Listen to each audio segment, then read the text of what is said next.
আসসালামু আলাইকুম। আসলে আমাদের রান্না করার ক্ষেত্রে অনেক কিছুই আমরা জানি বা অনেক সময় জানি না। তো আসলে আমি আপনাদের সাথে এরকম একটা রেসিপি শেয়ার করতে যাচ্ছি। সেটা হচ্ছে হয়তোবা অনেকে এই জিনিসটা জেনে থাকেন, আবার কেউ আছে জানেন না। যারা জানেন না তাদের জন্য মূলত এই রেসিপিটি আমি আসলে নিয়ে আসছি। তো সেটি হচ্ছে গিয়ে লাউয়ের খোসা বা চিকলা চিলতে যেটা বলেন না কেন, ওইটা হচ্ছে গিয়ে আমরা যে রান্না করে খেতে পারি, কিভাবে খাওয়া যায় সেটা হচ্ছে আসলে আমরা আপনাদের সাথে শেয়ার করব। তো এখানে আমি কিছু লাউয়ের খোসা নিয়ে নিয়েছিলাম কুচি করে। তার সাথে আমি কিছু সিম নিয়ে নিয়েছি, সেটাও আমি কুচি করে নিয়েছি। আর হচ্ছে গিয়ে এর সাথে আমি আর ২ টো আলু কুচি করে নিয়েছি। তো সবগুলো এখানে ভালো করে নিয়ে ধুয়ে আমি পরিষ্কার করে রেখে দিয়েছিলাম। তার সাথে হচ্ছে গিয়ে এখানে আমি যেহেতু ভাজি করছি, সেক্ষেত্রে আমি একটু তেলের পরিমাণটা প্লাস হচ্ছে গিয়ে আমি একটু পেঁয়াজের পরিমাণটা বাড়িয়ে দিয়েছি। পেঁয়াজটা একটু ভেজে নিয়েছি। তো যখন এ পর্যায়ে পেঁয়াজটা ভেজে নেওয়া হয়ে যাবে, আমি এখানে কিছু কাঁচামরিচ দিয়ে দিয়েছি। তার সাথে হচ্ছে গিয়ে একটু ভালো ফ্লেভারের জন্য আমি এখানে একটু আদা রসুন বাটা দিয়ে দিয়েছি। এগুলো ভালো করে মিক্সড করে নিতে হবে।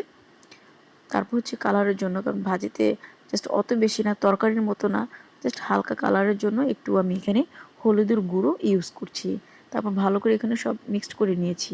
তারপর হচ্ছে গিয়ে আমি যে আমার ভাজিগুলো কুচি করে আমি সুন্দর করে এখানে ধুয়ে পরিষ্কার করে রেখেছিলাম, সেটা হচ্ছে আমি এখানে দিয়ে দিলাম। তারপর এগুলো সবগুলো একসাথে ভালো করে নেড়ে নিতে হবে। ভালো করে একটু নেড়ে চেড়ে দিবেন, কারণ দেখা গেছে কি যে এইটা হচ্ছে কষানো বলা হয়। তো এখানে যখন মশলাটা আপনি মশলার সাথে আপনি ভাজিটাকে ভালো করে একটু মিক্সড করে ভালো করে নেবেন, তো আসলে এটা খেতে অনেক বেশি স্বাদ লাগে।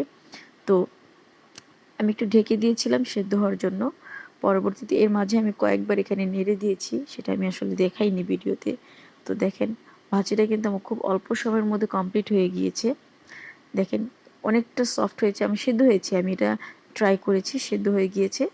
তো এখানে আমি আরেকটু মানে স্বাদের জন্য, মজার জন্য এখানে আমি একটু ধনেপাতা কুচি দিয়ে দিয়েছি। ধনেপাতা কুচিটা দিলে আসলে এটা খেতে অনেক স্বাদ লাগে, একটু ফ্লেভার আসে, খুব ভালো লাগে খেতে।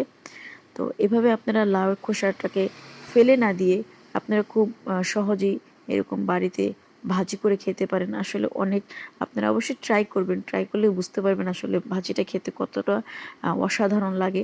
অবশ্যই আপনারা ট্রাই করবেন এবং খাবেন। অবশ্যই কমেন্টে জানাবেন কেমন হয়েছে এবং অবশ্যই আমার চ্যানেলটি সাবস্ক্রাইব করবেন।